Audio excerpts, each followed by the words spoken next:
Middle distance sensation Ryan Mphahlele this week clocked the fastest 1,500-meter times on South African soil as he pushed to a new personal best that stands inside the World Athletics Championship qualifying standard.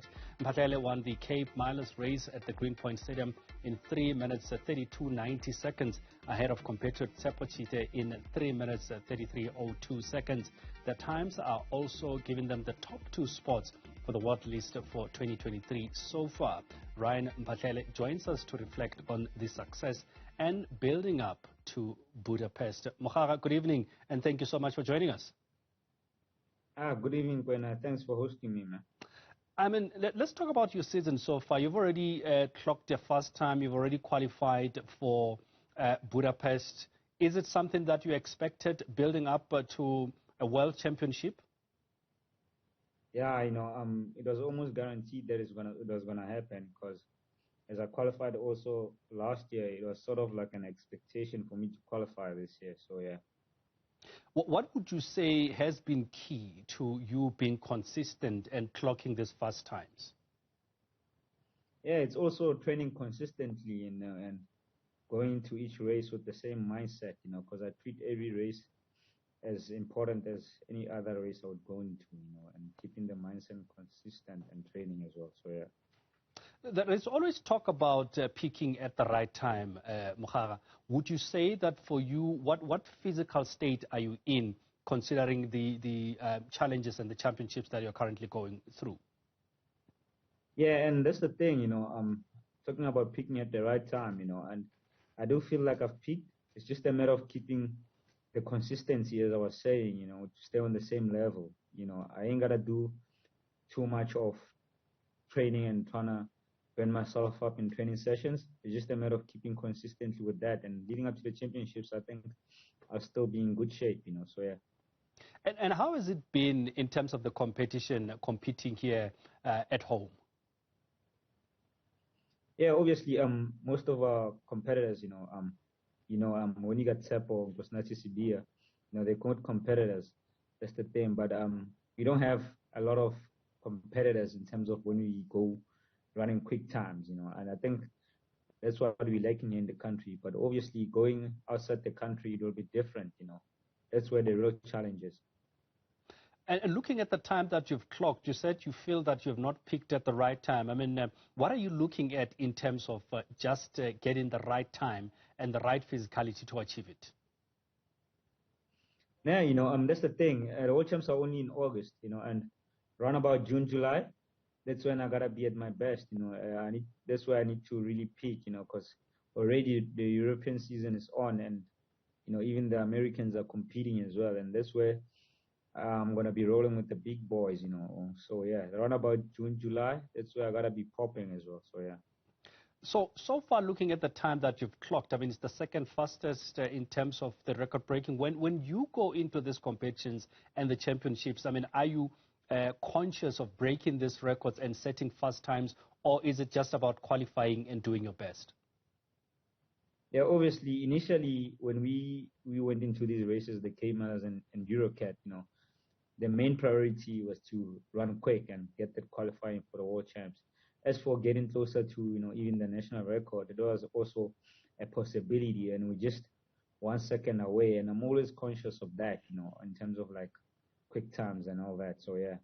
And as for championship races, that's the thing, there's good competition, and that's when, I gotta step up and try to win as well. So yeah. You mentioned the number of runners that South Africa has in the distance. I mean, how much does that help in boosting you? And because there's a lot of challenge and competition from within South Africa, does that help you achieve fast times as you guys are compatriots and friends, yet competitors at the same time? Yeah, it does help. As I mentioned, like Tshepo Tshite and Tshite, that does help as well. When you got those two guys breathing down your neck, it forces you to actually become a quick runner as well. They keep you on the toes, and that's when you know that you also gotta show up when it's showtime. So yeah.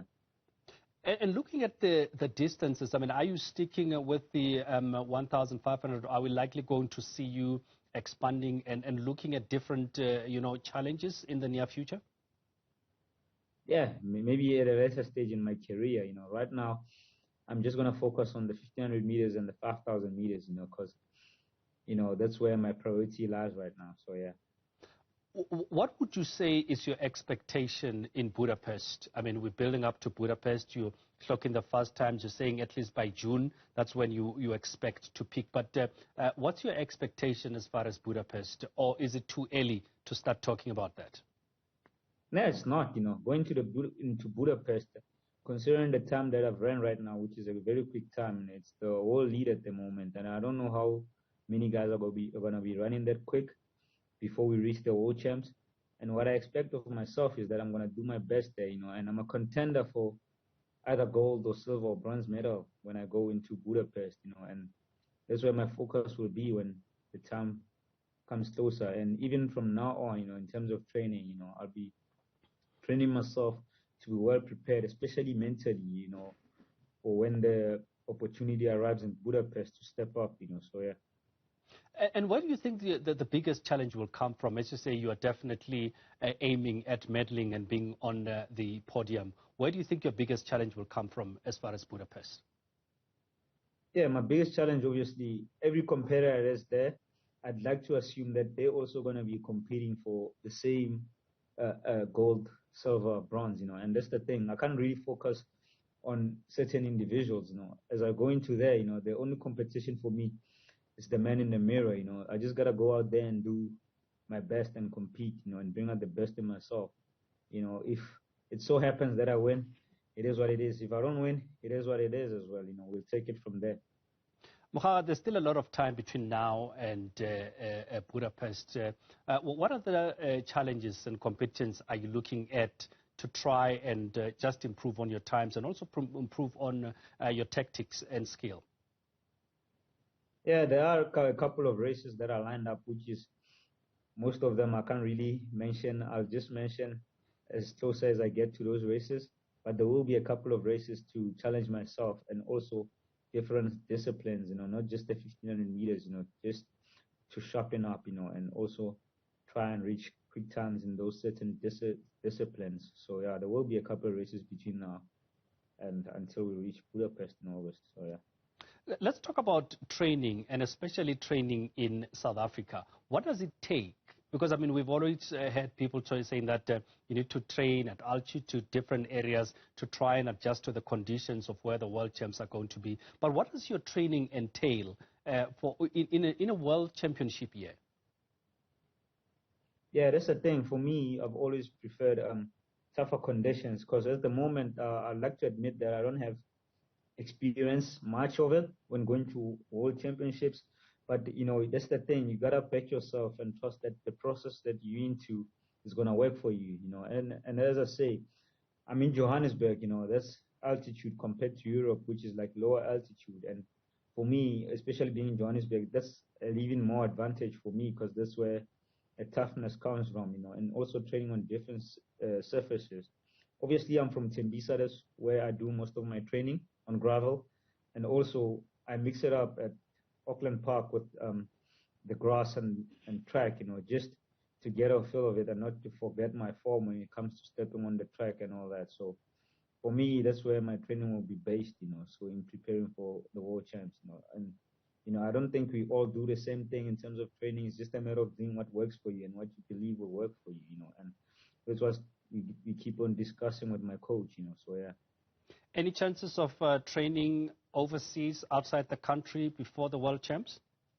Yeah, for sure, no doubt, and that's what we're going to be doing just a month away from the world champs, because obviously it's good to go down to the coast and adapt to the conditions there as well, and visualize yourself being in that particular stadium in Budapest, so that you don't choke when you step on the scenes, because that's one thing that I've seen a lot of athletes do, and that's something I wouldn't like to do as a mistake as well. So yeah, that's the thing, so yeah. Mphale, thank you very much for coming through to talk to us, and best of luck in your future races. That is Ryan Mphahlele, South African middle distance runner, and currently the fastest time in the world.